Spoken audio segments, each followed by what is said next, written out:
Greetings and welcome, everyone. Today, we are going to be starting Section 1 of Unit 1, the pre-Columbian era. And as you can see by the title slide, this is going to range from about the dates of 20,000 BC all the way up to AD 1492. Now, we're looking at, 21,500 years of history. Obviously, there's going to be a lot of information we skip over. We are looking very briefly in this first unit on how the first people arrived in the Americas, and then we'll be looking at some of the civilizations that existed here prior to the arrival of European whites. And then we'll round out the unit talking about the arrival of the first Europeans and the impact they are going to have on both North America, South America, but also on Europe as well. So, digging right in, we are looking at several waves of migration that came to the Americas. Humans are not indigenous to North and South America. What that means is they did not evolve here, they were not created here, whichever you tend to follow. Humans have not always been here. And so they had to come from somewhere else. And where else did they come from? Well, modern DNA evidence, the fossil record, all tends to suggest that most came from what is now Siberia in Russia. And of course, they are going to come about 15 to 18,000 years ago. There is some evidence that maybe it was even as far back as 20,000 years ago. Probably came by a water route. So they're going to closely follow the land. They're not going to be out of sight of land. They're going to come in small boats. They are going to come right down the coast and into North America. Then, about 12 to 15,000 years ago or so, a population is going to move from that Siberian area into what is now Alaska, live there for several thousand years, and slowly begin to make their way down between ice sheets. These are glaciers now. They're going to come through these ice sheets down into the Americas. Now, a word about this. It's cold. Average temperatures were about 47 degrees, 46, 45 degrees. Now, that doesn't seem like it's really cold, but I want you to think for a moment. What grows when it's that cold? Do we have a lot of trees that are budding and blooming, flowers, grasses? Can you plant crops? I think the answer that you're all going to realize very quickly is that no, you cannot. So these people are coming into a very harsh environment. So there has to be something that they're doing, something that they're looking for. And we think they came across this land bridge across what is now the Bering Straits into North America at this time. Now, when I say the word bridge, we all picture perhaps the bridge over the Mississippi River or something like that. That is not what we are talking about here.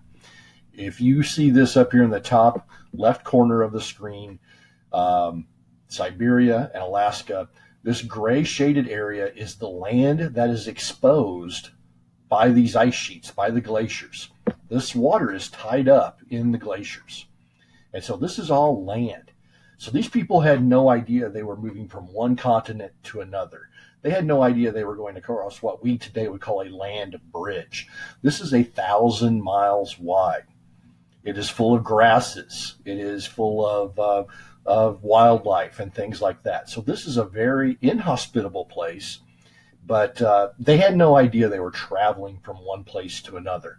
They were simply moving right along.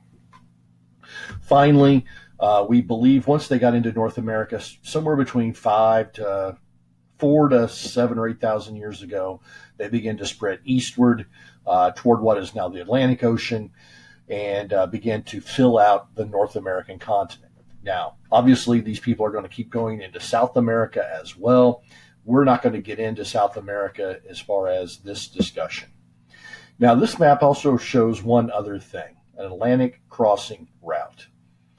If it's possible for these early peoples to come to North America from Asia by boat, It would also make sense that early peoples could come from southern Europe, following the glaciers that cover the North Atlantic into North America. There was a popular professor several years ago proposed this. A lot of people really don't like this idea. He has some interesting facts. It is a hypothetically possible situation. I'm not saying this is 100% what happened, but it's a possible theory. And I think we should always look at theories because they are possibilities yet to be explored.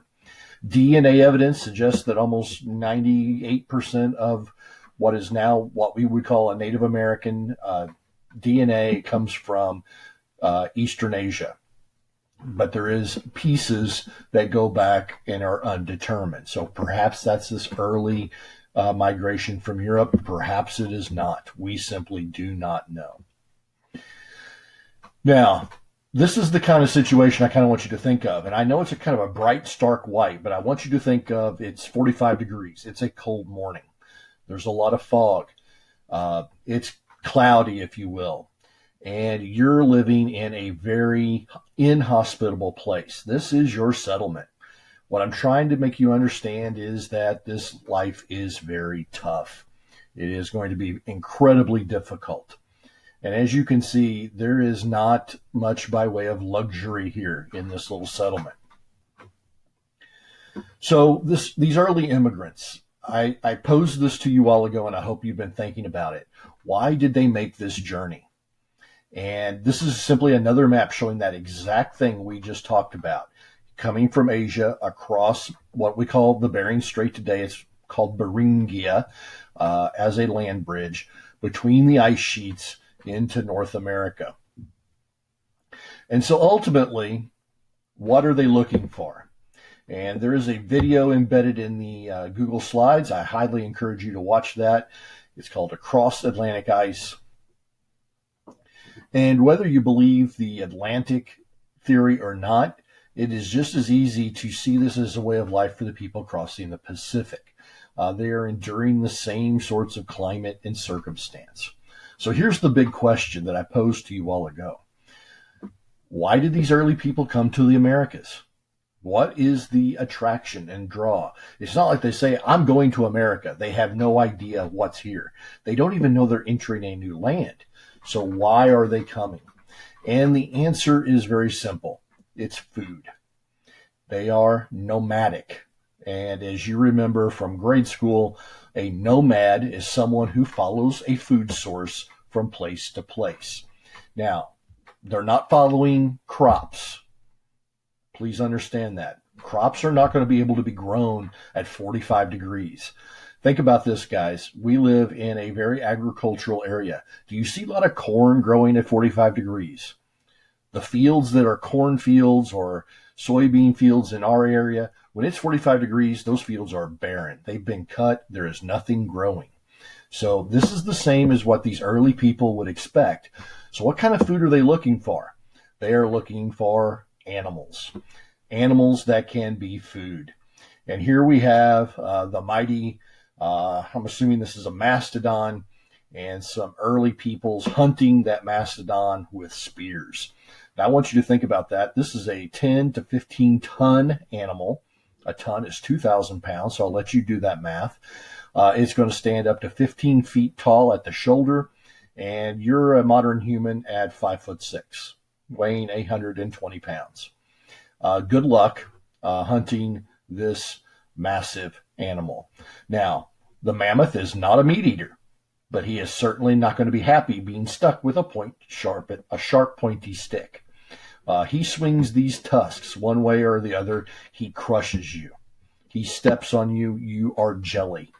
And so there is a lot of danger into hunting these large beasts, which we call megafauna. A fauna is a fancy Latin word for animals. And mega means large. So we're going to hunt these megafauna. If we are early hunters, we are early immigrants to the Americas, we are following this as a food source. If you're able to slay a mastodon, you now have food for about 3 months. if your band of people that you live with is relatively small.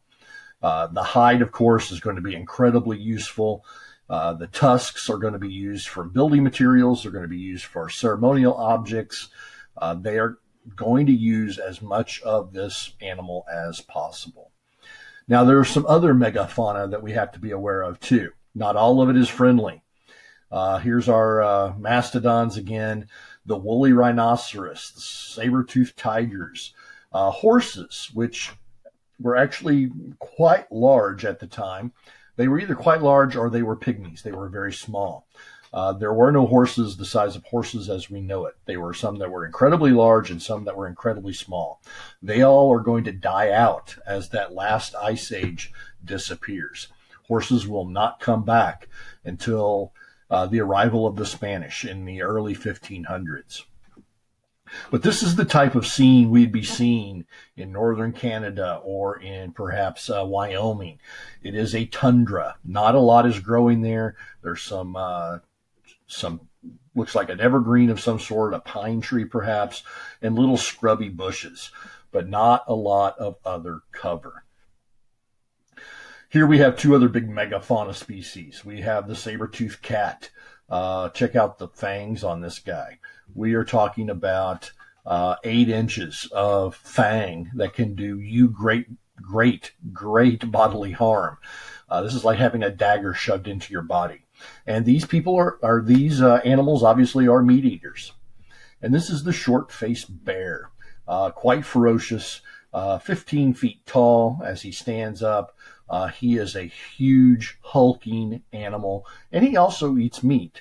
So it's not all, fuzzy, woolly mammoths or woolly rhinoceros. These are predators that can hunt you.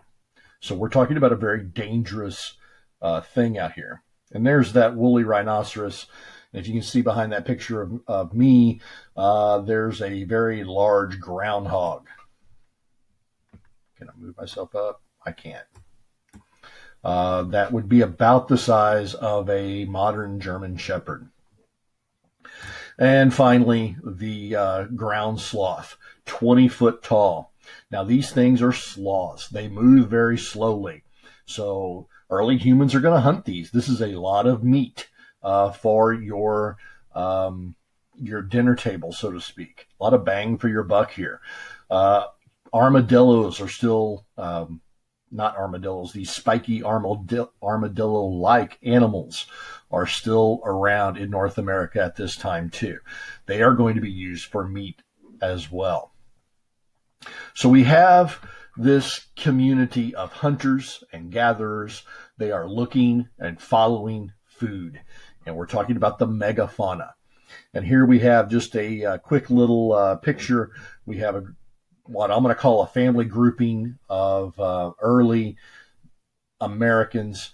They are gathered around. They are working a hide. By that, I mean they're scraping the fat off, trying to preserve the hide. They're going to use it for their clothing, for covering of their small huts. They are smoking and drying meat that they can use in the future. Looks like they killed some caribou here, and this is what they are currently preserving. So we're really looking at these early people as nomadic hunter-gatherers. They have no real idea they came to the Americas. They have arrived here simply by following that food that is on the hoof, that is moving. They are looking for food, and they are going to populate the Americas in doing so. And we're going to stop right there. And in our next section, section 2, we're going to pick up with some American civilizations. Some of these civilizations had already died out by the time the Europeans arrived. Others are still going on. So we're going to highlight 3 really important civilizations in section 2. So stay tuned for that.